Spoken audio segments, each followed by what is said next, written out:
సొప్పిని సుత పూసని. ఈరోజు మేమందరం వైఎస్ఆర్సీపీ నాయకులు అందరం కలిసి కమిషనర్ ఆఫ్ పోలీస్ విజయవాడని ప్రత్యేకంగా కలిసి ఒక కేసు విషయాన్ని వారికి వివరించడం జరిగింది. అదేమిటంటే ఇదిగో నా పక్కన ఉన్నటువంటి ఈయన యామర్తి సుబ్బారావు. ఇతను వృత్తి డ్రైవింగ్. గత 5 సంవత్సరాల నుంచి సజ్జల భార్గవ్ దగ్గర, అంటే మా సోషల్ మీడియా యొక్క హెడ్ గా పనిచేసిన సజ్జల భార్గవ్ ఇప్పుడు అతని మీద అనేకమైన కేసులు పెట్టినటువంటి సజ్జల భార్గవ్. ఆయన గురించి మీకు ప్రత్యేకంగా చెప్పవలసిన అవసరం లేదు. ఆయన దగ్గర 5 సంవత్సరాల నుంచి డ్రైవర్ గా పనిచేస్తున్నాడు. ఆ తరువాత ఆయన మీద ఈ కూటమి ప్రభుత్వం అధికారంలోకి వచ్చిన తర్వాత ఆయన మీద అనేకమైనటువంటి అసత్యపు కేసులు, ఫాల్స్ కేసులు పెట్టి ఆయన్ని అరెస్ట్ చేయాలని ప్రయత్నం చేస్తున్న విషయం మీ అందరికీ తెలుసు. దానిలో భాగంగానే హైకోర్టు, సుప్రీంకోర్టుకి వెళ్లి సజ్జల భార్గవ్ ప్రొటెక్షన్ కూడా తీసుకున్నారు. అరెస్ట్ చేయడానికి వీల్లేదనే ప్రొటెక్షన్ కూడా తీసుకున్నారు. నిన్న సుప్రీంకోర్టులో కూడా వాదనలు జరిగాయి. ఆయన ఆల్రెడీ ప్రొటెక్షన్ లో ఉన్నాడు, అరెస్ట్ చేసే పరిస్థితి లేదు అనే విషయం కూడా తేట తెల్లవిగా ఢిల్లీ వేదికగా సుప్రీంకోర్టులో కూడా ఆర్గ్యుమెంట్స్ జరిగాయి. సజ్జల భార్గవ్ దగ్గర పనిచేస్తున్నటువంటి ఈ సుబ్బారావు గారిని, ఈయన సింహాద్రి అప్పన్నపేట గ్రామానికి చెందిన వ్యక్తి, ఆగిరిపల్లి మండలం. ఈయన్ని నిన్న ఉదయం ఈయన్ని తీసుకొని పోలీసులు ఆయన దగ్గరికి వెళ్లి మఫ్టీలో ఈయన్ని కొన్ని వివరాలు అడిగారు. సజ్జల భార్గవ్ అనే వ్యక్తిని ఎక్కడ ఉన్నాడు, నువ్వు ఆయన్ని ఫైనల్ గా ఎక్కడ డ్రాప్ చేశావు, ఎక్కడున్నాడో సమాచారం నువ్వు చెప్పు అని అడిగారు, ఒత్తిడి చేశారు. నాకు తెలియదు సార్, ఆయన అయితే లేడు, ఇప్పుడు ఎక్కడికి వెళ్ళాడో నాకు తెలియదు, డ్రైవర్ గా నేను పనిచేసే వ్యక్తిని తప్ప ఆయన వేరే బోట్స్ నాకు తెలియవు సార్ అని చెప్పాడు.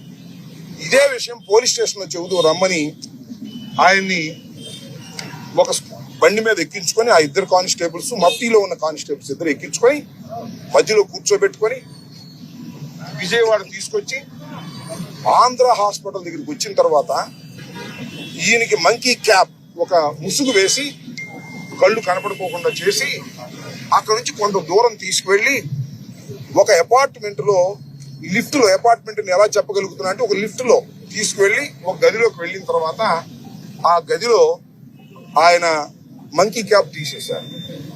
అక్కడ పోలీస్ కానిస్టేబుల్స్ ఉన్నారు.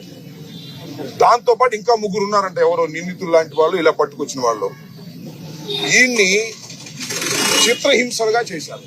నిన్నంతా కూడా విపరీతంగా కొట్టారు. సుమారు 2-2:30 దాకా కొట్టి కాళ్ళ మీద, చేతుల మీద నడవలేనటువంటి పరిస్థితిలో ఉన్నాడు.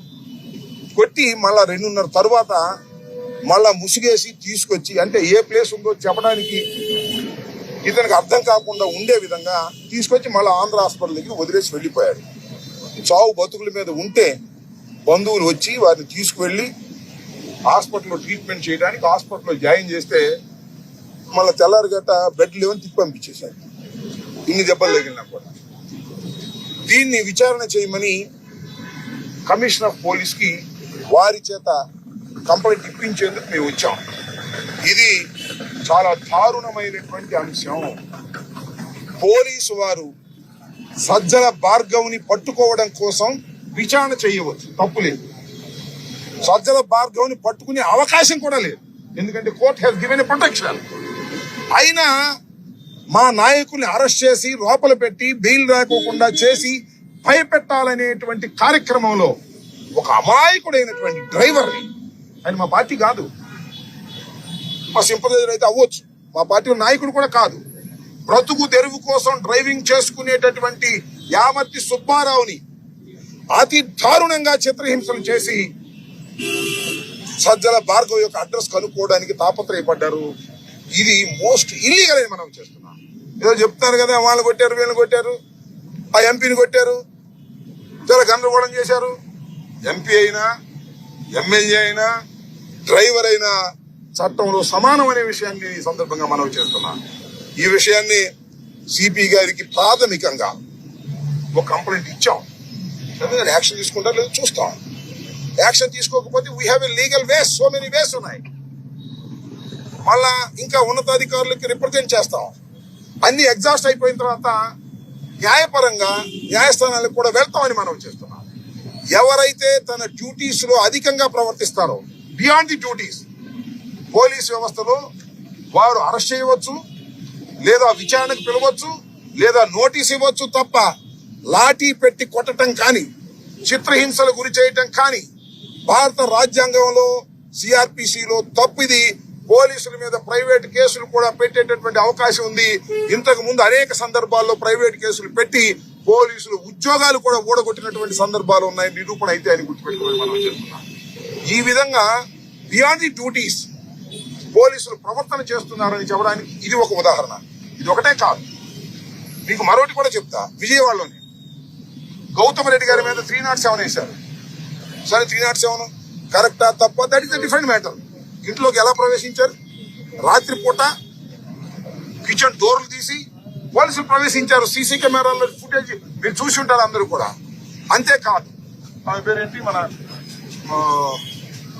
ఎక్యూజ్డ్ మనకు అప్రెడ్ గారు సుధారాణి పట్టుకొచ్చి కొట్టి 5 రోజులు పెట్టుకొని తర్వాత కోర్టులో ప్రొడ్యూస్ చేస్తే before magistrate she has given a complaint ఇచ్చింది. అలాగే కడపలో రవీంద్ర, ఆయన కూడా బిఫోర్ ది మేజిస్ట్రేట్ నన్ను కొట్టారని ఇచ్చారు. అంటే పెద్ద ఎత్తున ఈ రాష్ట్రంలో వైఎస్ఆర్ సిపికి సంబంధించినటువంటి నాయకుల్ని, సోషల్ మీడియా యాక్టివిస్టుల్ని చేయి చేసుకుంటున్నారు, కొడుతున్నారు పోలీసు యంత్రాంగం. ఇది సరైన విధానం కాదు. ఇవాళ ఒక డ్రైవర్ ను కూడా పట్టుకుని కొట్టి మరి సజ్జల భార్గవ్ యొక్క అడ్రస్ తీసుకోవడానికి తాపత్రయం. ఎందుకే అంత తాపత్రయం? మేము ఎక్కడికి పోతాం? దేశాలు విడిపోతామా? న్యాయస్థానానికి వెళ్తున్నాం. న్యాయస్థానంలో తేలిన తర్వాత కోర్టులు ఒకవేళ మీకు బెయిల్ లేదు, మీరు హాజరు కావాల్సిందే, కోఆపరేట్ చేయాల్సిందే అంటే వస్తాం. What is there? చట్టానికి అతీతులు ఎవరు కాదు కదా. మీరు ఫాల్స్ కేసులు పెట్టారు, వాటి మీద న్యాయస్థానంలో ఫైట్ చేస్తున్నాం. మాకు హక్కులు ఉన్నాయి. యాంటిసిపేటరీ బెయిల్ తీసుకునే హక్కు ఉంది, క్రాష్ చేసే హక్కు ఉంది. ఈ హక్కుల కోసం మేము పోరాడుతుంటే మా మీద ఈ విధంగా చిత్రహింసలు పెట్టి అమాయకమైనటువంటి ఒక డ్రైవర్ ని, యామర్తి సుబ్బారావుని చిత్రహింసలకు గురి చేశారు. ఈ పాపానికి పరిష్కారం చంద్రబాబు నాయుడు గారు, అదే విధంగా రెడ్ బుక్ అధినేత ఆ రైటరు లోకేష్ మూల్యం చెల్లించక తప్పదని మనం చేస్తున్నాను. దీని మీద ఎంక్వైరీ చేయమని సిపి గారికి మేము చెప్పాం. చూస్తాం, ఎంక్వైరీ చేస్తారో లేదో చూస్తాం. తర్వాత ఫర్దర్ స్టెప్స్ కూడా వెళ్తామని ఈ సందర్భంగా నేను మనం చేస్తున్నాను. సాంప్రదాయిని సుప్పిని సుత పూసని